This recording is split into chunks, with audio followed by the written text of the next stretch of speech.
I'm Allison, a registered dietitian with FLIK Hospitality Group, and today I'm going to show you how to make a kale stem pesto. This is all in an effort to combat food waste. So we are going to be using the stems of the kale, which is something that typically is thrown out when you're cooking kale. So I'm going to go ahead and get started. It's really simple, really easy recipe. I'm going to be using a food processor, so for a brief amount of time it's going to be pretty loud. So I will try to explain everything before I use the food processor, and we'll just go ahead and start this.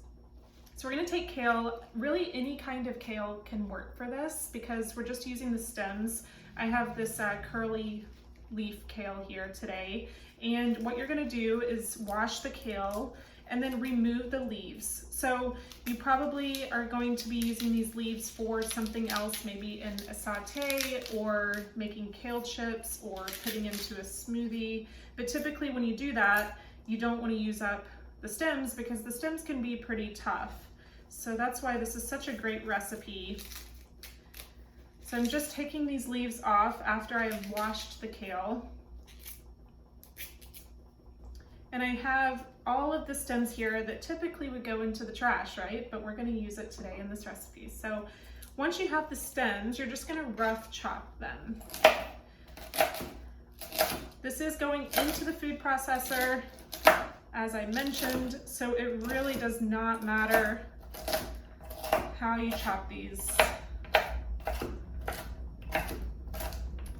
What's really great about this pesto is typically pesto uses pine nuts. Since there's issues sometimes with allergies, some people are allergic to nuts, or maybe you just don't have pine nuts available, we're actually going to use some pumpkin seeds. So that's really exciting. So before I started, I actually toasted these pumpkin seeds.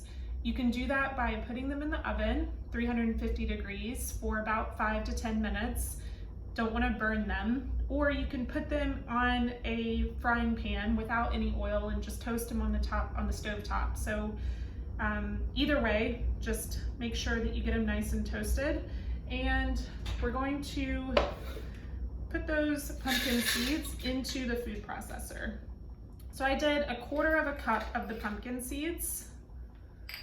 And I'm also going to add 1/4 cup of the water.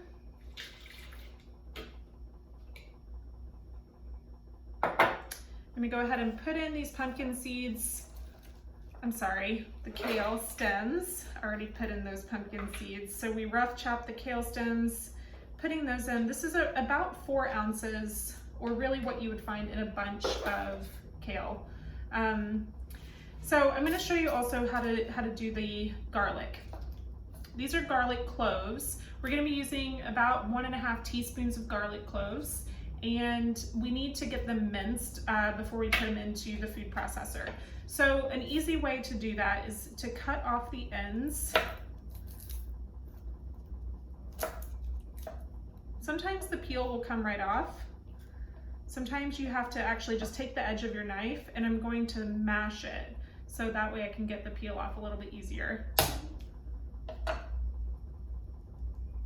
The peel just comes right off when you do that. So I'm using 2 garlic cloves.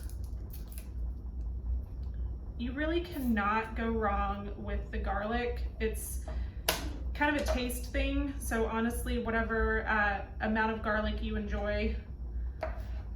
This recipe calls for 1.5 teaspoons. Just gonna get that nice and chopped up. This looks like it's about 1.5 teaspoons. Like I said, you really cannot go wrong here. Putting that into the food processor, more or less however much you want to put in. All right, basil, key ingredient when it comes to any kind of pesto. I'm going to use the entire thing, the leaves and the stems. So this recipe calls for 1 ounce of fresh basil. So I'm just going to go ahead and tear this up. You can chop it if you want. Put it right into the food processor. Next thing is Parmesan cheese, 1/3 cup of Parmesan cheese. So I'm putting that in. And then half a teaspoon of salt. I am going to measure this out because I don't want to put in too much.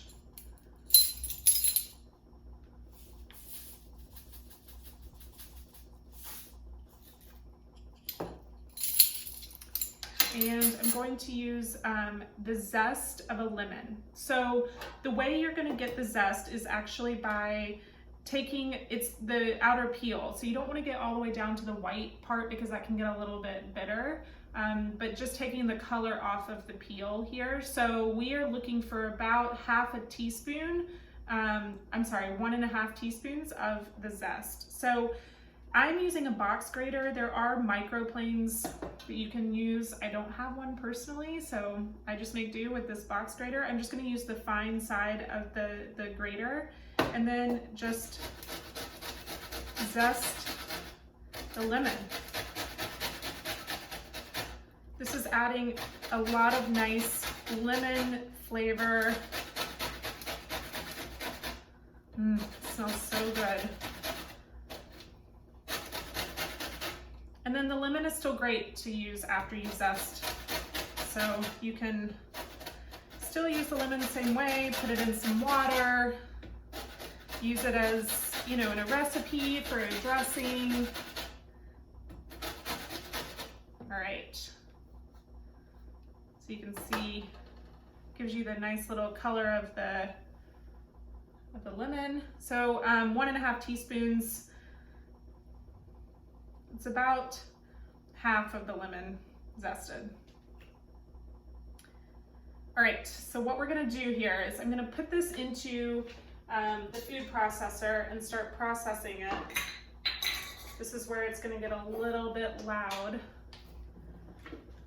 And as it's processing, what I will do is start to slowly drizzle in olive oil. So we're gonna use 2/3 of a cup of olive oil here.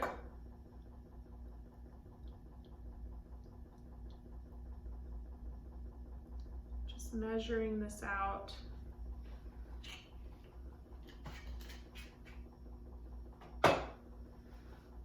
So once I start to process this, I can just take out that center part of the food processor and slowly pour in the olive oil so that it incorporates it really well.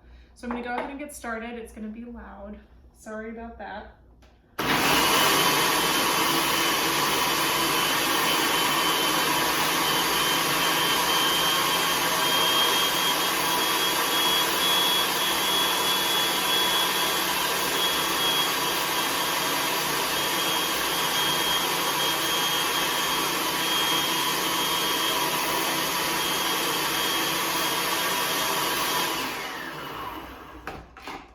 And that's it.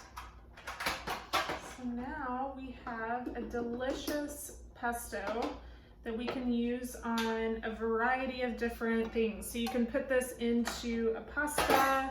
You can use this as a topper for like a crostini.